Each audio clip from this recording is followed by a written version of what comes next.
ಹೇ ಸೀತಾರಾಮ್ ಪ್ರಿಯ ವೀಕ್ಷಕರೇ ನಮಸ್ಕಾರ. ನಾನು ಗೋಕಾಕ್ ಪರಿಸರದ ಜಾನಪದ ರಂಗಭೂಮಿ ಕಲಾವಿದ ಈಶ್ವರಚಂದ್ರ ಬೆಟಗೇರಿ.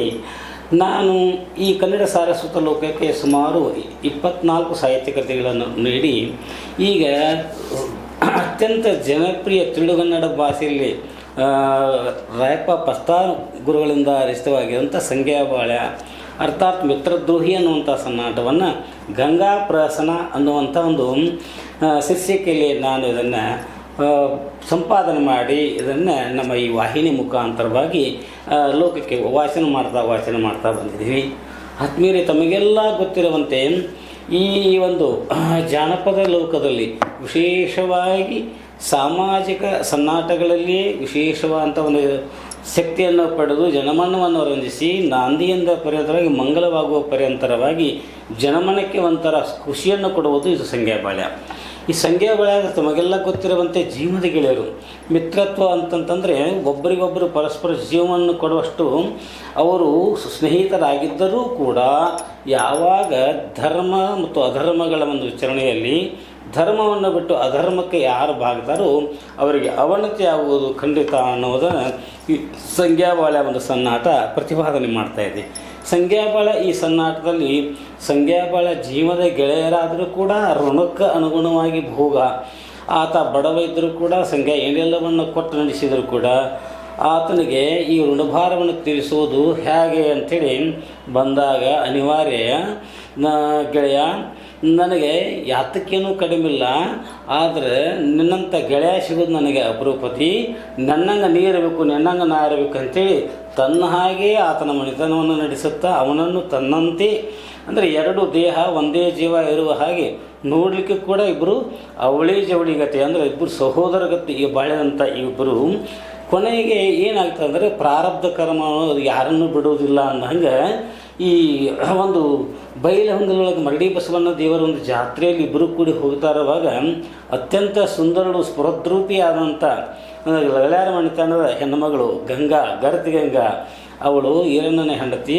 ಅವಳು ಕೂಡ ಬಸವಣ್ಣ ದೇವರಿಗೆ ಬಂದಾಗ ಅವಳ ಸುಂದರವಾದಂಥ ಮೈಕಟ್ಟು, ಅವಳ ಆಕರ್ಷಣೀಯವಾದಂಥ ಮುಖ, ಹಾಗೆ ಅವಳ ತೊಟ್ಟಂಥ ಒಂದು ವಸ್ತ್ರಾಭರಣಗಳನ್ನು ಕಂಡ ಸಹಜವಾಗಿ ಅಂದರೆ ಸ್ತ್ರೀಯರ ಮನಸ್ಸು ಪುರುಷರ ಮೇಲೆ, ಪುರುಷರ ಮನಸ್ಸು ಸ್ತ್ರೀಯರ ಮೇಲೆ ಹೋಗುವ ಹಾಗೆ ಒಬ್ಬರಿಗೊಬ್ಬರು ಪರಸ್ಪರ ಒಂಥರ ನೋಡುವುದರಿಂದ ಏನಾಗಿತ್ತು ಅಂದರೆ ಒಂಥರ ಆಕರ್ಷಣೀಯವಾಗಿ ಇವಳನ್ನು ನಾನು ಹೊಂದಬೇಕು ಅನ್ನುವಂಥ ಆಕಾಂಕ್ಷೆ ಈ ಸಂಜ್ಞಾನಲ್ಲಿ ಮೂಡಿದಾಗ ಭಾಳಷ್ಟು ಜಾಣತನದಿಂದ ತಿಳಿ ಹೇಳ್ತಾನೆ.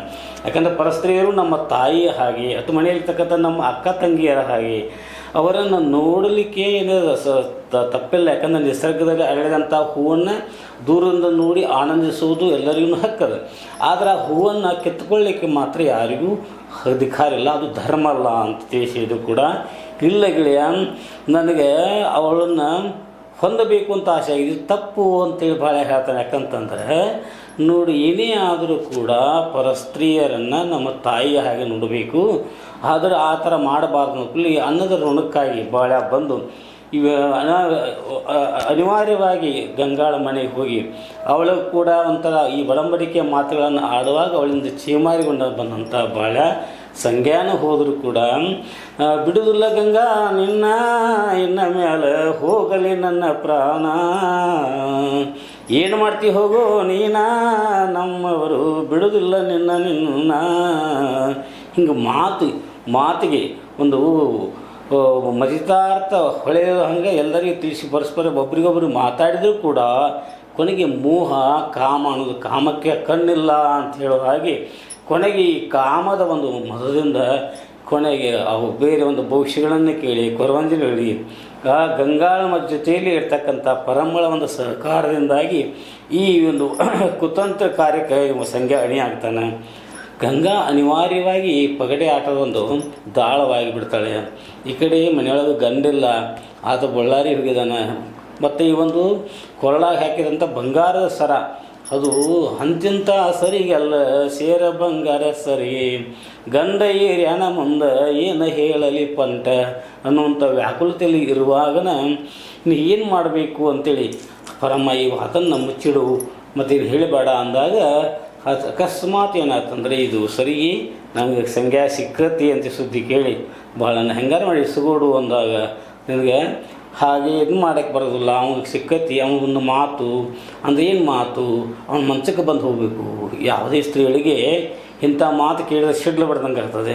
ಯಾಕಂದರೆ ತನ್ನ ಗಂಡನೇ ಪರದೈವ ಅನ್ನುವಂಥ ಒಂದು ಸ್ಥಿತಿ ಅಂತ ನಮ್ಮ ಧರ್ಮದಲ್ಲಿ ಇದ್ದಂಥ ಅಂಥ ಹೆಣ್ಣುಮಗಳು ಯಾವ ಕಾಲಕ್ಕೂ ನಾನು ಪರಾಧೀನ ಆಗೋದಿಲ್ಲ ಅನ್ನುವಂಥ ಮಾತು ಹೇಳಿದ್ರು ಕೂಡ ಅನಿವಾರ್ಯತೆ ಬಂದಾಗ, ನೋಡು ನನಗೆ ವಚನ ಕೊಟ್ಟದಿ, ವಚನ ಪಾಲಿಸ್ದಂಗೆ ಆಕತಿ, ನಿನ್ನ ಬಂಗಾರ ಸರಿ ಸಿಕ್ಕಂಗೆ ಆಕತಿ, ನಿನ್ನ ಗಂಡನಿಂದ ಏನು ಸುಖ ಇಲ್ಲ, ಹೀಗೆಲ್ಲ ಪರಮ್ಮಳ ಹೇಳಿ ಒಂದು ಕುಬುದ್ಧಿಯಿಂದಾಗಿ ಗಂಗಾ ಕೊನೆಗೆ ಏನಾಗ್ತದೆ ಸಂಜ್ಞಾನ ವಶ ಆಗಿ ಕೊನೆಗೆ ಅವಳು ಒಂದು ರಾತ್ರಿ ಒಳಗೆ ಸಹಜವಾಗಿ ಪುರುಷನ ಸಂಘ ಬಯಸುವುದು ಸಹಜ, ಅದು ಧರ್ಮಯುಕ್ತವಾಗಿರಬೇಕು. ಅದಕ್ಕಾಗಿ ಹೆಣ್ಣುಮಕ್ಕಳು ಒಂದು ಪ್ರಾಪ್ತ ವಯಸ್ಸಿಗೆ ಬಂದ ಮೇಲೆ ತಂದೆ ತಾಯಿಗಳು ಅವರಿಗೆ ಸಹಜವಾಗಿ ಒಂದು ಗಂಡನನ್ನು ಹುಡುಕಾಡಿ ಅವರಿಗೆ ಮದುವೆ ಮಾಡಿ ಇಂಥ ಒಂದು ವೈವಾಹಿಕ ಜೀವನದ ಮುಖಾಂತರವಾಗಿ ಅವರ ಒಂದು ಈ ರತಿ ಸುಖವನ್ನು ಇದು ಒಂದು ಕಾಮದ ಒಂದು ದಾಹವನ್ನು ತೀರಿಸಲಿಕ್ಕೆ ಸಂಪ್ರದಾಯ ಅದು ಮೊದಲಿಂದಲೂ ಒಂದು ಹಾಕಿಕೊಟ್ಟಿದೆ. ಆ ರೀತಿಯಾಗಿ ನಡೆಯುವುದು ಧರ್ಮದ. ಹೀಗೆ ಪರಪುರುಷನ ಕೂಡ ಸಂಘ ಅಂದರೆ ವಿಟನ ಕೂಡ ಸಂಘ, ಇದು ಯಾವಾಗಲೂ ಇದು ಧರ್ಮಕ್ಕೆ ವಿರುದ್ಧ ಆಗ್ತದೆ. ಆದರೂ ಕೂಡ ಅನಿವಾರ್ಯವಾಗಿ ಗಂಗಾ ಈ ಸಂಜ್ಞಾನ ಸಂಘ ಮಾಡಿದಾಗ ಅದು ಏನು ಕಾಗಿ ಕುಂಡ್ರದಕ್ಕೆ ತಂಗಿ ಮುರಿಯೋದಕ್ಕೆ ಅನ್ನುವಂಥ ಒಂದು ಜನಪದರ ಒಂದು ವಾಣಿ ಅಂತೇಳಿ ಇವರು ಒಬ್ಬರಿಗೊಬ್ಬರು ಪರಸ್ಪರ ಒಂದು ಆಲಿಂಗನವಿರುವಾಗ ಬಳ್ಳಾರಿಗೆ ವ್ಯಾಪಾರಿಗೆ ಹೋಗುವಂಥ ಒಂದು ಹಿರಿಯ ಬಂದು ಬಾಗಲದಾಗ ನಿಂತ ಏನು ಗಂಗಾ ಏನು ಮಾಡ್ತಾ ಇದೆಯಾ ಅಂದಾಗ ಒಳಗಡೆ ಸಿಕ್ಕಂಥ ಇಬ್ಬರು, ಅಯ್ಯೋ ಸಂಘ ಮಾಡಲ್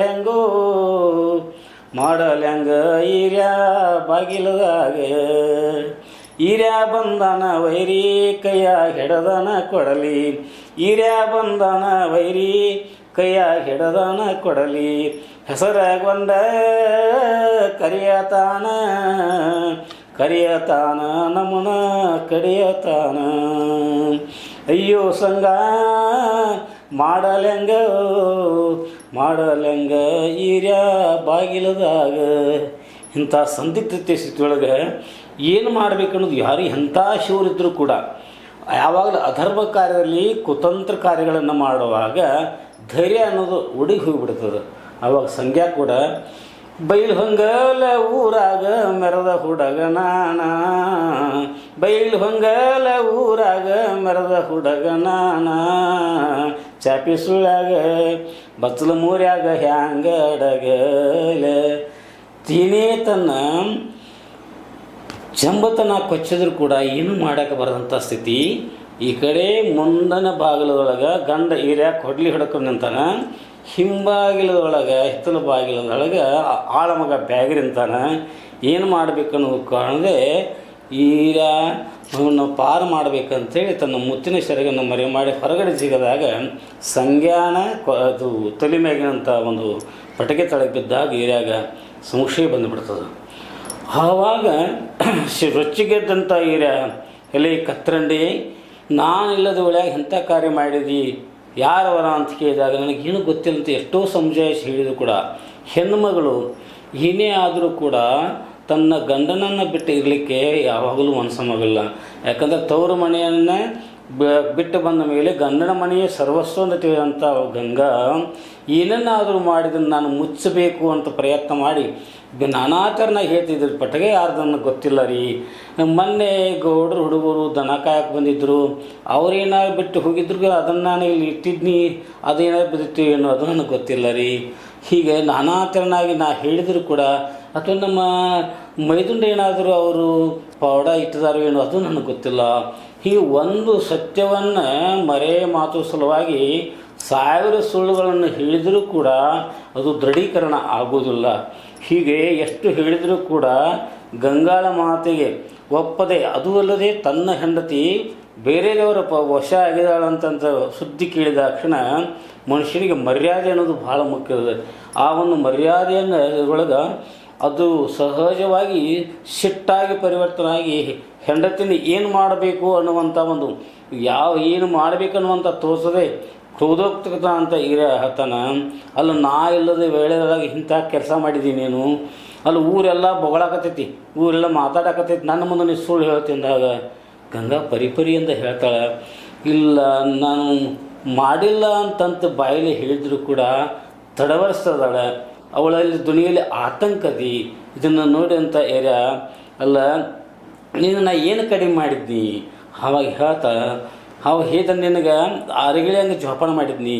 ನಿನ್ನ ತವರು ಮನೆಯಿಂದ ನನ್ನ ಮನೆಗೆ ಬಂದಾಗಿಂದ ನಿನ್ನ ಎಷ್ಟು ನಾವು ಎಲ್ಲರ ಪ್ರೀತಿಯಿಂದ ಮಾಡಿದ್ದೆವು. ನಿನಗೆ ಉಣ್ಣಾಕ ತೊಡಾಕ ಏನು ಕಡಿಮೆ ಮಾಡಿದ್ದೆವು ಎಲ್ಲ ಹೇಳಿದ ಕ್ಷಣ ಗಂಗಾ ತನ್ನ ಮನಸ್ಸು ಏನೇನು ಕಡಿಮೆ ಮಾಡಿಲ್ರಿ, ನನಗೆ ನೀವೇ ಸರ್ವಸ್ವ. ಅದಕ್ಕೆ ನಾನು ನಿಮಗೆ ಎಂದೂ ಇಂಥ ಒಂದು ಏನು ಮಾಡಬೇಕಂತ ಇಲ್ಲ, ನಾ ಏನು ಮಾಡಿಲ್ಲ, ಅಂಥದ್ದೇನು ಮಾಡಿಲ್ಲ ಅಂತ ಹೇಳಿದ್ರು ಕೂಡ ಪ್ರತ್ಯಕ್ಷ ಅದು ಅಂಗೈ ಹುಣ್ಣಿಗೆ ಕನ್ನಡಿ ಬೇಕೇನು. ಇದೀಗ ನನ್ನ ಕೈಯಾಗನ ಸಿಕ್ಕರಿ ಈ ಪೌಡ ಆ ಸೋಮಾರಪೇಟೆ ಸಂಘ ಅಂತೇಳಿ ನಮ್ಮ ಬ್ಯಾಗೇರಿನೂ ಹೇಳಿದ ನನ್ನ ಮೇಲೆ. ಇಂಥ ಕಾರ್ಯ ಮಾಡೋಕೆ ನನ್ನ ಮನಸ್ಸಾರೆ ಹೆಂಗೆ ಬಂತ, ನಾನು ನಿನ್ನೆ ಏನು ಕಡಿಮೆ ಮಾಡಿದ್ನಿ ಅಂತ ಎಷ್ಟು ಕೇಳಿದರೂ ಕೂಡ ಗಂಗಾ ತನ್ನ ಮನಸ್ಸಿನ ನಿವೇದನೆಯನ್ನು ಬಹಳ ಪರಿಪರಿಯಿಂದ ಹೇಳ್ತಾಳ್ರಿ. ನನಗೆ ಏನೆಲ್ಲ ಕೊಟ್ಟಿರಿ, ಏನೆಲ್ಲ ಮಾಡಿರಿ, ಉಣ್ಣಾಕ ತಿನ್ನಾಕ ಏನೆಲ್ಲ ಅದಾವ, ಉಡಾಕ ತೊಡಾಕ ಏನೆಲ್ಲ ಕೊಟ್ಟಿದ್ರಿ, ನೀವೇ ಹೇಳಿದ್ರಲ್ರಿ. ನನಗೆ ಏನು ಬೇಕಂತಂದ್ರೆ ನನಗೆ ಬೇಕಾದ ನನ್ನ ಗಂಡನ ಸುಖ.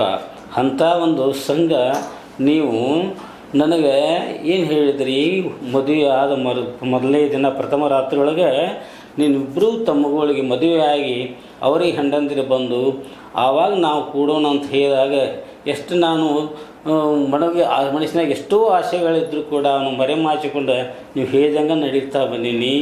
ಆದರೆ ಇಂಥ ಒಂದು ಪ್ರಸಂಗ ನನಗೆ ಬರ್ತೈತೆ ಅಂತೇಳಿ ನನಗೆ ಅನಿಸಿರಲಿಲ್ಲ ರೀ. ಹೀಗಾಗಿ ನಾನು ನಿಮಗೆ ಇವತ್ತು ಈ ರೀತಿ ಸುಳ್ಳು ಹೇಳಕತ್ತೀನಿ. ಕರೆ ನಿಮ್ಮನ್ನು ಬಿಟ್ಟು ನನಗೆ ಇರೋಕೆ ಆಗೋದಿಲ್ಲ. ಎಲ್ಲಿಪ್ಪ ಹೋಗಲಿ, ನಾನು ನಿಮ್ಮನ್ನಾಗಲಿ ನಿಮ್ಮನ್ನು ಬಿಟ್ಟು ನನಗೆ ಇರೋಕೆ ಆಗೋದಿಲ್ಲ.